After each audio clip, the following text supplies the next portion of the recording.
Patch 2.03, the patch that will butcher Spiritborn, and many more changes to the game, especially to the Realmwalker, that will hopefully make that thing more fun, because right now it's atrocious. Let's first get the Spiritborn stuff out of the way. Fixed an issue where Spiritborn could cancel the evade animation mid-evade. Spiritborn's evade could be cast more rapidly than normal, depending on the input method and speed.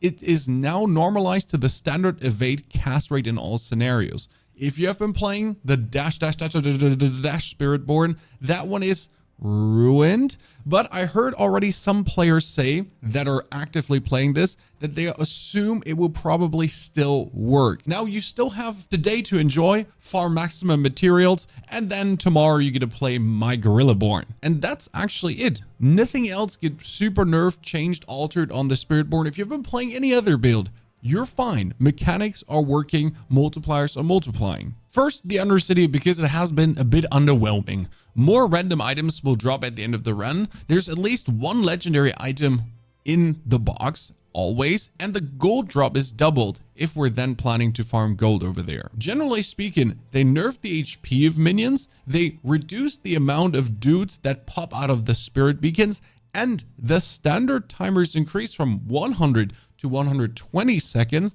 and especially the afflicted and the super afflicted elites, all of them do give more time bonus. And for the people that have never seen a tribute of Titans can now drop outside of bosses, and they increase the rare tribute drop rate throughout the whole game. I, for example, have not seen a masterwork material tribute at all. Summoning mats, sure. Bonus runes, yes. But masterwork mats, that one exists? Where? That one is buffed now. Now to the Season of Hatred Rising and the Realmwalker, because he has been ass. You kind of killed everything. If you have him down to 50%, he still keeps walking for another 20 minutes until he finally puts down his portals. Especially if there's a Spiritborn around, it's just hell. What they did is, the Realmwalker spawns now more minions around him, and if only one person is there, that number doesn't get lowered. It's still a huge ton of minions. Bonus experience, that's actually good. Then the base movement speed is increased by 15%, so he walks faster, and if you kill a bloodbound guardian, so the 3 gargoyles that come out of him, then the movement speed gets increased by another 10% per guardian, which means you can do the 15% increase, then 30. I think he spawns guardians 3 times in total. That should probably get him to his location faster, that we don't have this weird downtime where he ain't spawning anything because he killed everything too fast and he just arrives at his location. That's fantastic. The whole event cut down a bit in the shorter time so you can actually get in the seething realm. Because right now I only go into the realm if the Realmwalker is almost dead. I don't actually go there from the beginning. Also, the Realmwalker can summon treasure goblins, which is quite cool. They just randomly pop up at this point. A huge update to crafting materials as well, because right now a lot of people are lacking rawhide and iron chunks. And what they did is fixed an issue where fewer automatically granted crafting materials were received in higher difficulty tiers than intended. If you're tier 2, 3, 4, you're going to get more rawhide, more iron chunks, more everything from just simply salvaging your stuff as you should. That was even double confirmed by Adam Fletcher, past radar, the community manager of Blizzard, on Twitter. So rejoice, you don't have to do any extra farm. Just wait for the patch to hit, salvage, and boom, you're going to be flushed with materials. And for our friends with Mythic uniques, Doombringer has bigger all stats, Shattered Vow has more life, Grandfather has almost triple the life than before. Then we have the all stats increase there too. Shroud of False Death is finally available with a huge increase in life and all stats. Nessakim the Herald, the Hellbard, triple the life affix. Then Harlequin Crest double, and Endariel's Visage is now having 110 all stats instead of 77. All of them better than ever. Heads up, we recently did a farm live stream, and in 90 tormented bosses, I got 4 mythic uniques in torment form. Doesn't matter if you do it in torment 1, 2, 3, and 4, just that in torment 4 more uniques drop, and more uniques mean that the drop chance is higher because every unique could be a mythic. A little thing about the Dark Citadel, in the weekly cache, there will be now more scrolls of restoration than before. That being said, I have like 25 of them from the Inferno Hordes. So I don't think you need to do the Dark Citadel. If you need Scrolls of Restoration to restore your temper durability once on an item, I highly recommend to just do the Infernal Hordes because that's where you get them way more likely. And they actually drop out of the equipment chest. Then with patch 2.03, you'll finally get the aspect of the Agile Wolf, Azure Wrath, Frostburn, and the Shroud of the False Death. These items were deactivated because they were either overtuned or something was not correctly working with them.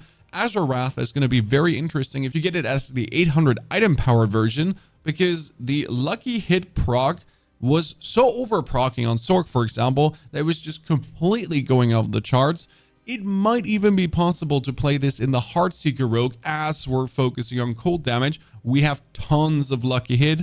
Maybe Azure Wrath there might actually multiply up the way you want to. And now something for our friends that reached 300 Paragon points, and I'll say I'm a bit disappointed. A new Mount trophy has been added as a reward for reaching Paragon 300. A Mount trophy for all that work? I mean, we all will reach Paragon 300, maybe or maybe not at some point. But I duly feel like they should have put in something more special than a Mount trophy. Might it be a t-shirt? I mean, I reached Paragon 300 and all I got was this lousy t-shirt. But honestly, the main thing that you see in games, the main things that you can show off are portals with your friends when they pop up. It's kind of cool. You can see mounts armor. I have never looked at someone running around with their mount and be like, wow, nice mount trophy, bruv. Nah. It's always like cool mount, cool armor, or wow, your portal just popped up and I'm absolutely bamboozled by what it actually did. I mean, I'm a bit disappointed. What do you think? Drop that in the comments below. And now to the most important change in the whole goddamn patch. You will be surprised, but my personal absolute top 10 super, oh my god. Elite monsters with the Waller affix now cast less walls, and the walls now last 3 seconds reduced from 5. Hail Mary. Plus, Varshan, who has been buffed, Mr. Varsh, gains less barrier and is finally not having, hopefully, insane barrier anymore, and he's fixed and not absolutely immortal at times. Thank you very much. Then there's tons of bug fixes going down on small major things, just making sure that everything essentially works. Most importantly, that also the drops actually work, but there are no further class nerfs. There's only bug fix on the respective classes that things are not working, but nothing gets put into the dumpster. All in all, a rather surprising patch. I would have assumed that they're going to definitely shoot down the one or the other thing on the Spiritborn. The evade build obviously ruining game experience. I mean, if Spiritborn was around in the open world, I didn't even want to be there anymore because him casting the ability just severely gives me a headache and kind of clusters my screen. That being said, that's nerfed now. Other Spiritborns are still there as they should. And then I do believe probably for Season 7 that the Spiritborn is going to be more adjusted to the other classes. Is your build ruined now and you're looking for something new? How about the Gorillaborn or the Minion Necro? Two fantastic choices for you. Have a very good time. Enjoy.